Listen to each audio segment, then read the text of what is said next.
I'm a corporate recruiter who's sick, and I'm reviewing your resumes.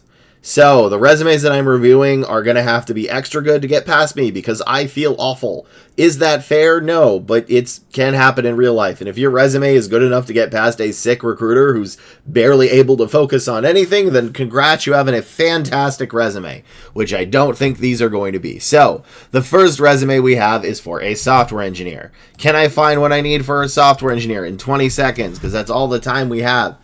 No, I don't think I can, because this person's ratio is terrible. Their ratio is how many applications it takes to get an interview, and this person takes over 150 applications to get an interview, which means it's a terrible resume. So, let's see if I can find nothing, because they didn't tell me, but at least figure out what kind of software engineer. And go. Alright, founder. Okay, RAG AI. It's not what I'm looking for. I mean, it's nice. There's cloud. What are you, bro? Manage cloud infrastructure, reporting and AWS insights, design workflow agents, compliance standards. Again, I don't. What are you? Security operations. So you're a cloud engineer? What you said software. I don't know what you are. This is a bad. Okay, this is bad resume. So what did you tell me? Left an IT rotational program at an insurance company to join a startup. The startup didn't pan out. Ugh. And now I'm looking for software engineering positions. Any feedback would be great. Well, the first feedback I can give is I don't know what you are. Nothing in this resume would make me think that you are a software engineer. You don't let me know. In fact, did I get the wrong resume? Hold on. Maybe I got the wrong resume. This is a recruiter error. The answer to that is no. This is the right resume. Yeah. I don't know what you are. Do you use Python? Do you use Java? Do you use full stack? Do you use TypeScript? Do you do C#.net? All I know is that you have used RAG AI, which is okay. Again, that's nice. And CI/CD and AWS, and that's it. Who are you? I don't know. You didn't tell me. How am I supposed to know? If you applied for literally any job with this resume, I don't think anybody would want to know. Would know what you are. You don't have enough experience for cloud engineer. You don't have enough experience for an AI engineer. And I don't know what you are. You did not tell me. You need to be specific. You can't just say software engineer. You can't just say marketing. You cannot just say some other metaphor that my brain is not thinking of. You have to be specific. Be specific. Be specific. If you are not specific, you are going to get rejected. And this resume is getting rejected by everybody because it's over 150 applications to interviews, because I don't know what you do. I don't know. I'm sick. I'm tired. I can't find it. And I think even if I was in tip-top health, I still wouldn't be able to find it. So, yeah, here it is all the way down here. Python. Yeah, this is chaos, right? Because you say cloud engineer. Okay, that's not a software engineer. Then you say security operations. Well, that's not cloud or software. Then you have a founder for AI, which again, not necessarily a software engineer. Could be an AI engineer, could be a machine learning engineer, or an agentic engineer, or probably 1,000 other names that I can't think of. And here there's analytics. Your resume needs to be specific. You need to tailor it not to the job you want, but the job title you want. And I'm not talking about your own titles. I'm talking about the bullet points. So, as an example, this is bad. You need to be specific.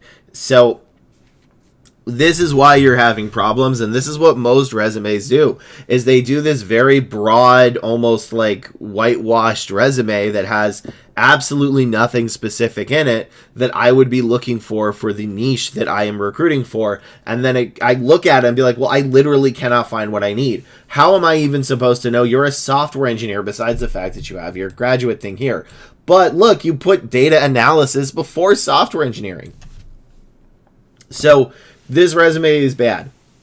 Don't do that. Formatting wise, it's okay. I prefer my formatting. Again, this is how you do it. This is the formatting. It's on my website in the link below. But the bigger issue is even with perfect formatting, this resume still doesn't have what I need. Like, if you're applying to be a software engineer, I need to see software engineering. If you're applying to be a marketing manager, I need to see marketing. If you're applying to be a recruiter, I need to see recruitment. I don't care about these random percentages. You were trying to upsell me your skills, and they fail, and now my voice is hurting, so I'm going to go to the next resume in a couple of seconds, but if anybody else needs more help, they can always join my live stream every Monday, Wednesday, Friday at 11 a.m. PST at twitch.tv/headlessheadhunter. Like, comment, subscribe, or else, well, nothing bad will happen, but I would appreciate it if you did it. And let's go to the next resume. This is German. I had to use Google Translate on this. I think this is a mechanical engineer. So when you submit your resumes to me, please make sure you note to put it in English. I don't speak any other languages. I wish I did. It would be nice. I would, but I don't. And if I have to use Google Translate to find out what you are, probably is not going to have a very good time on your resume. So again, this is, I think, a mechanical engineer, which what we're going to be looking for a mechanical engineer is going to change, but it's going to be this. So degree, basic knowledge of industry. So like SolidWorks, CAD, documents. Whoops, nope, that's the intern one. That's the intern. Ignore that. For a mechanical engineer that is not an intern, I don't actually, do I not have it? No, here it is. Here it is. Haha. Here. So we are going to be looking for still a degree, but Excel, Word, PowerPoint, SolidWorks, CAD, AutoCAD. The industry, so this is going to be this specific industry like aerospace or nautical stuff. And then we're also going to need the type of products. So again, it's going to be like aerospace engines or nautical boat engines or HVAC or electrical circuits. And then a basic tools of that specific industry and product. So can I find what I need in 20 seconds? No. Probably not, because they wrote this in German. At least this I can read, though. At least I think that's mechanical engineer. I don't fully know. Again, I had to use Google Translate for that. Anyway, let's see if I can find it. This person's ratio is, what is it, 150. So again, it's very bad. They did not leave me a note, though. And 20 seconds, go. Can't use anything here. Where's your degree? Okay, you do have it. Hydrogen system release engineer, so at least I know what you do. Optimizing fuel cell parameters, why do I care about that? Well, you wrote this at least correctly, and now you wouldn't want you to do that, but I don't know anything else. Where's the CAD? Again, can't use anything here. Where's the CAD? I don't see it. So yeah, this person would get rejected. You cannot have skills here. This is why skills sections don't work, is because I need to see where you've used them. I am looking for CAD. I am looking for AutoCAD and some of these tools like SolidWorks, but guess what? If they're in a profile or a summary, they're worthless. Again, you don't want to put anything there. I can't use it. I need to see it here. This is where I need to see it. Now, this person did do two things well, which I will say is when you have an acronym like this down here, which is P and ID, which is piping and instrumentation diagram, they wrote this mostly correctly, is you want to write it out first. So piping and instrumental diagram, and then in parentheses put P and ID. So what they did here was basically correct, even if the order was reversed, is anytime you have an acronym, you really want to do this. And then for the rest of the resume, you can use that acronym. So that way you teach them that acronym. The reason for this is not everybody knows all their acronyms. And once I was working for a oleonucleotide scientist, a marketing manager, a sales manager, 3 different types of software engineers, a bioscientist, a different type of scientist, a data scientist, and then another 5 or 6 others that I can't remember off the top of my head. And I will say that most acronyms are used in other places, despite them meaning different things. It's entirely probable that MVP can mean 3 different things depending on your your job industry. So you need to be very specific, and it's likely that the person reading your resume is working in multiple industries at the same time, because if you only have a recruiter for a single type of job, chances are they're going to get laid off because you don't have enough work for them. So what do I need to do to fix this? Everything. It needs to be deleted and redone. And then I need the stuff that's here. Assuming it's the same in Germany, I truly have no idea. At least in the US, you need this stuff in the bullet points. And then when you have complicated acronyms, you want to put the actual acronym in the parentheses, but otherwise this person did it mostly correct on that one. So Yeah, and please, when you submit it to me, please submit it in English. I wish I spoke other languages, but beyond corporate, this is all I got. I'm not going to bother pronouncing that because there's no way I'm going to pronounce that in any way that's not insulting. Let's go to the next resume. This is a resume of a data analyst that gave me the correct qualifications or the correct name so I could actually look up the qualifications. Thank you. All right, so what we need for a data analyst is degree, industry, SQL, data visualization, Tableau, Power BI, Looker, stakeholders, explaining technical concepts to non-technical stakeholders, how you solve the problem with the data, not what the data is what everybody messes up on. They always tell me like how they got the data, and we don't care. We just want to know that you got it and how you used it. MS Excel, macros, pivot tables, VLOOKUP, Word, Python, R, multiple projects, deadlines, and a bonus for cloud. So let's see if I can find what I need in 20 seconds, and their ratio is unknown. And go. Design and maintain. Okay, that's okay. What do you mean decisions? Automated, I don't care about that. Why does everybody focus on KPIs? Don't care. Utilizing Excel for data analysis, reporting. Data validation and business, that's okay. And then there's nothing here. All right, this would probably be a yeet. The formatting is slightly off, but again, I don't yeet people for formatting. I yeet people for not being able to find what I need in the amount of time.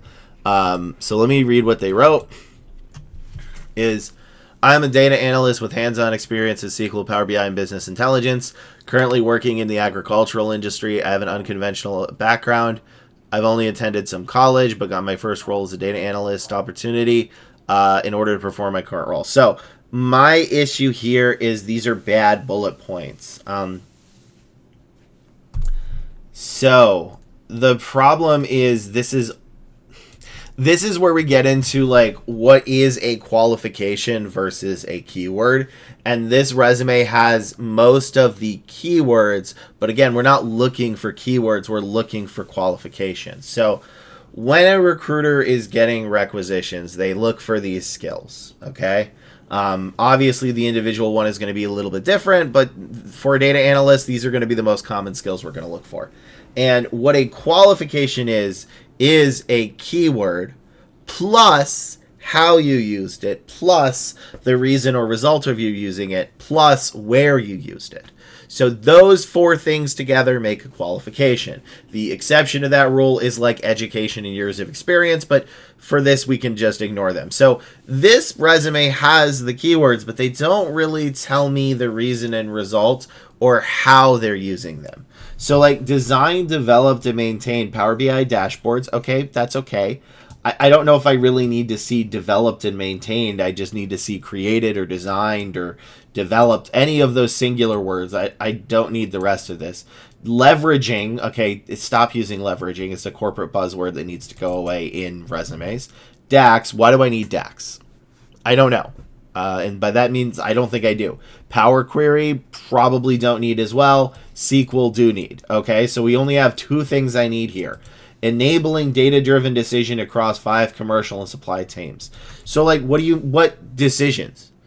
You that's like saying, so what do you do as a recruiter, Lee? And I say, oh, I recruit. Okay, cool. Well, how do you do that? By recruiting.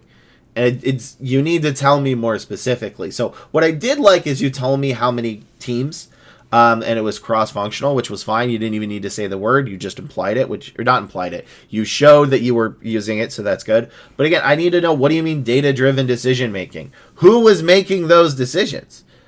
Was it everybody in the team? Was it getting it for their coffee order? Was it for the manager? Was it for the stakeholder? I don't know. You did not tell me.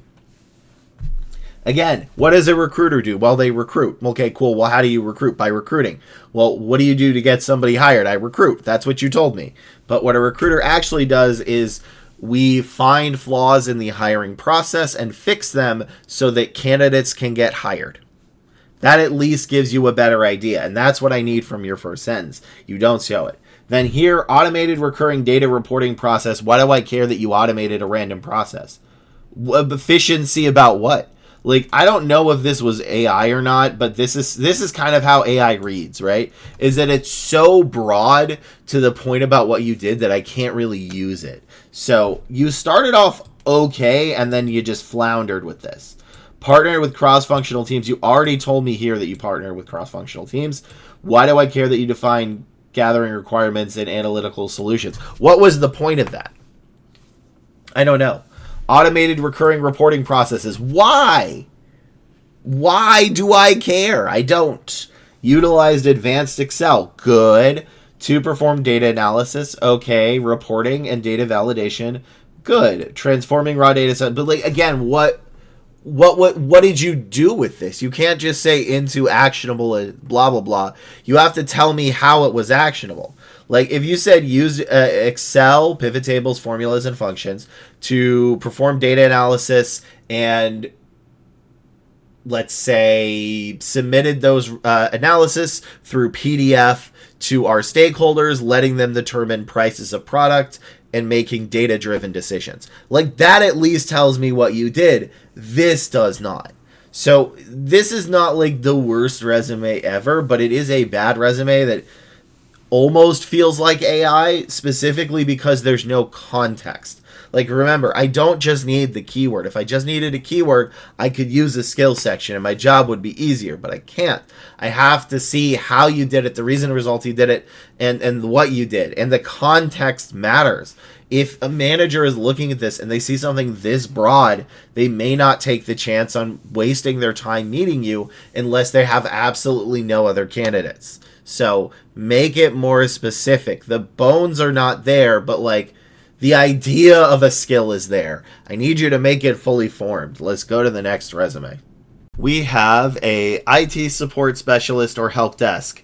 So they have a couple of different names, but what we're going to be looking for in help desk is what you're working on. So Mac OS or Linux or Android or Windows, and then I want to see some education, usually customer service, troubleshooting, problem solving, networking, DNS, blah, blah, blah, anything from that part of the list. Multitasking, meet deadlines, industries, Azure, LAN, WAN, CRM, Jira, Office, Microsoft 365 Active Directory, and a bonus for the CompTI and all that stuff. So can I find in 20 seconds? Maybe this person has a 1 in 100, which is bad, but not like the worst ever. Again, it's bad, but it's not unsalvageable. So I'm expecting to find some of this. And go. All right, can't use anything here. Can't use anything here or here. Oh my gosh, where's your certificate education? Okay, got it. So conduct performance versus server hardware components and motherboards. Okay. Worked hands-on with hardware diagnostic, debugging. That's okay. Yeah. This is a bad resume, but again, it's actually, there's some salvageable part because at least they know that you can work with the tech. So what did you write to me? This would be a yeet though. Hello, I'm aiming to look for a job in IT admin and or networking. I have skills with hardware and desktop support skills. Not sure what's holding me back from finding a job. It's because your resume is terrible. Maybe it's my experience at my current job not meeting expectations with the jobs I'm looking for. It's because your resume is terrible. Also, you are like not showing that you meet the actual qualifications. You're sort of alluding to it, which only because of the fact that you are still in an adjacent industry is getting you interviews. I feel like I'm not getting any callbacks. I've only had one solid 3-round interview in the past year, whereas at the end rejected. Yeah. I mean, again, you can't always count like rejections on interviews because it's not always up to you. You can do the best you ever could, and somebody just does 0.1% better, and they're going to get the job. That's unfortunately the nature of it. But you can have a not terrible resume. So first off, and I say this without a hint of a joke, is I want you to highlight all of this and delete it. None of this can be used.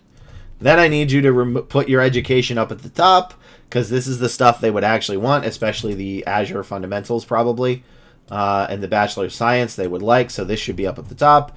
You should just in general use this formatting. Your resume should look like this. Education inserts here, then work experience. Then we go down to the work experience itself, and again, you're not telling me this stuff.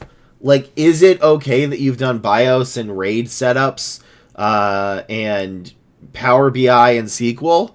Yeah, it's cool, but again, that's not what I'm looking for.